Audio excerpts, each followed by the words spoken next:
Hi, welcome to our channel.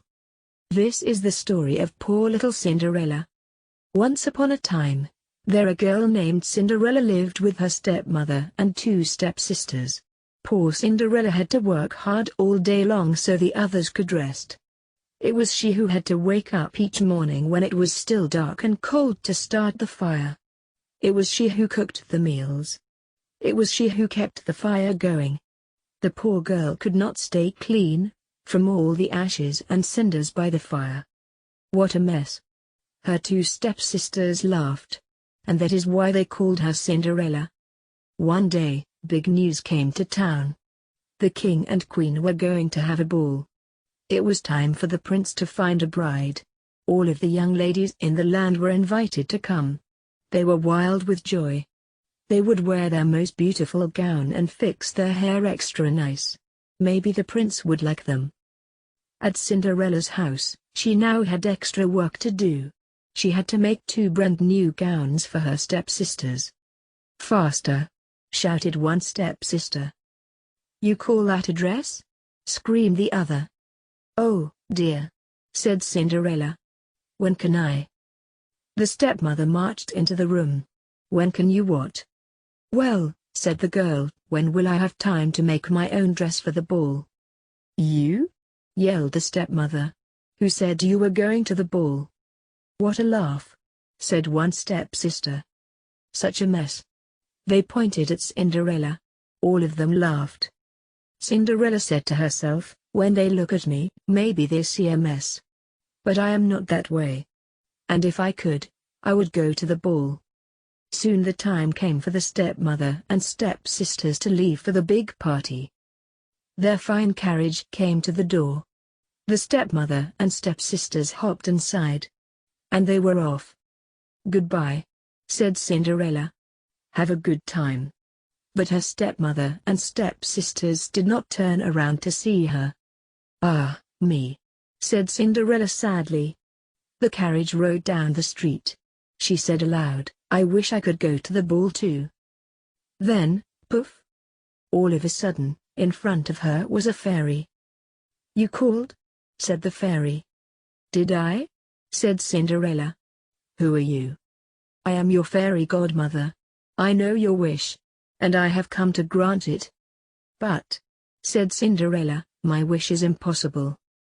"Excuse me," said the fairy godmother in a huff. "Did I not just show up out of thin air?" "Yes, you did," said Cinderella. "Then let me be the one to say what is possible or not." "Well, I think you know I want to go to the ball too." She looked down at her dirty clothes. "But look at me. You do look a bit of a mess, child," said the fairy godmother. "Even if I had something nice to wear," said the girl, "I would have no way to get there." "Dear me, all of that is possible," said the fairy. With that, she tapped her wand on Cinderella's head. At once, Cinderella was all clean. She was dressed in a beautiful blue gown. Her hair was set up high on her head inside a golden band. "This is wonderful," said Cinderella. "Who said I was done?" said the fairy godmother. She tapped her wand again. At once, a beautiful carriage came to be, with a driver and 4 white horses. "Am I dreaming?" said Cinderella, looking around her. "It is as real can be," said the fairy godmother. "But there is one thing you must know." "What is that?" "All of this lasts only to midnight. Tonight, at the stroke of midnight, it will all be over. Everything will go back to how it was before." "Then I must be sure to leave the ball before midnight," said Cinderella. "Good idea," said the fairy godmother. She stepped back. "My work is done." And with that, the fairy godmother was gone. Cinderella looked around her. Did that even happen? But there she stood in a fine gown, and with a golden band in her hair. And there were her driver and 4 horses before her, waiting. "Coming?" called the driver. She stepped into the carriage. And they were off. Over at the ball, the prince did not know what to think. "Why do you have that sad look on your face?" the queen said to her son. "Look around you. You could not ask for finer maidens than these. I know, mother, said the prince. Yet he knew something was wrong. He had met many of the young women. Yet after he said hello, one by one, he could find nothing more to say. Look! Someone pointed to the front door. Who is that? All heads turned. Who was that lovely maiden stepping down the stairs? She held her head tall and looked as if she belonged. But no one knew her. There is something about her, said the prince to himself. I will ask her to dance. And he walked over to Cinderella. Have we met? Said the prince. I am pleased to meet you now, said Cinderella with a bow. I feel as if I know you, said the prince. But of course, that is impossible.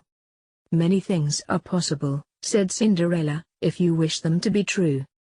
The prince felt a leap in his heart. He and Cinderella danced. When the song was over, they danced again. And then they danced again, and yet again. Soon the other maidens at the ball grew jealous.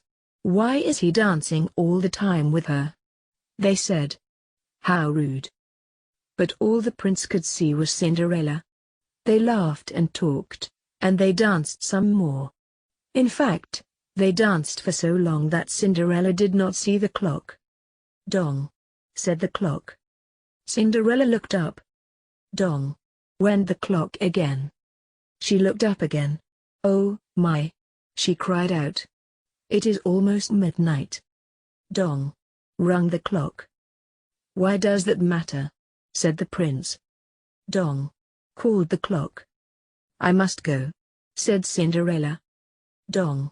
Went the clock. But we just met, said the prince. Why leave now? Dong! Rung the clock. I must go, said Cinderella. She ran to the steps. Dong! Said the clock. I cannot hear you, said the prince. The clock is too loud. Dong! Rung the clock. Goodbye, said Cinderella. Up the stairs she ran. Dong! Went the clock. Please, stop for a moment, said the prince. Oh, dear, she said as one glass slipper fell off her foot on the stair. But Cinderella kept running up. Dong! Said the clock. Please wait a moment, said the prince. Dong! Rung the clock. Goodbye. Cinderella turned one last time. Then she rushed out the door. Dong! The clock was quiet. It was midnight. Wait! Called the prince. He picked up her glass slipper and rushed out the door. He looked around but could not see her blue dress anywhere. This is all I have left from her, he said, looking down at the glass slipper. He saw that it was made in a special way, to fit a foot like none other. Somewhere there is the other glass slipper, he said. And when I find it, I will find her, too. Then I will ask her to be my bride. From hut to hut, from house to house, went the prince. One young woman after another tried to fit her foot inside the glass slipper. But none could fit. And so the prince moved on. At last the prince came to Cinderella's house. He is coming, called one stepsister as she looked out the window. At the door, screamed the other stepsister. Quick! Yelled the stepmother. Get ready. One of you must be the one to fit your foot in that slipper. No matter what. The prince knocked. The stepmother flew open the door. Come in, she said. I have two lovely daughters for you to see. The first stepsister tried to place her foot in the glass slipper.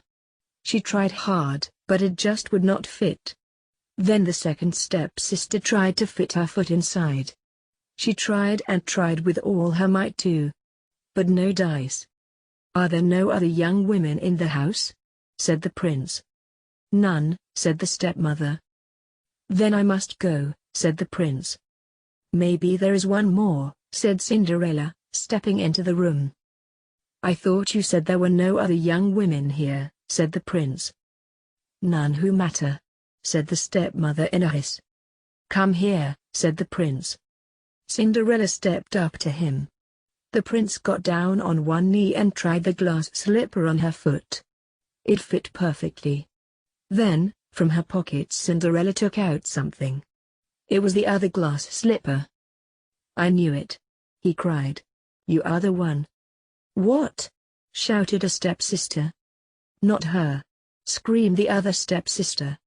"This cannot be!" yelled the stepmother. But it was too late. The prince knew that Cinderella was the one. He looked into her eyes. He did not see the cinders in her hair or the ashes on her face. "I have found you," he said. "And I have found you," said Cinderella. And so Cinderella and the prince were married, and they lived happily ever after. The end. If you like our video, please subscribe our channel.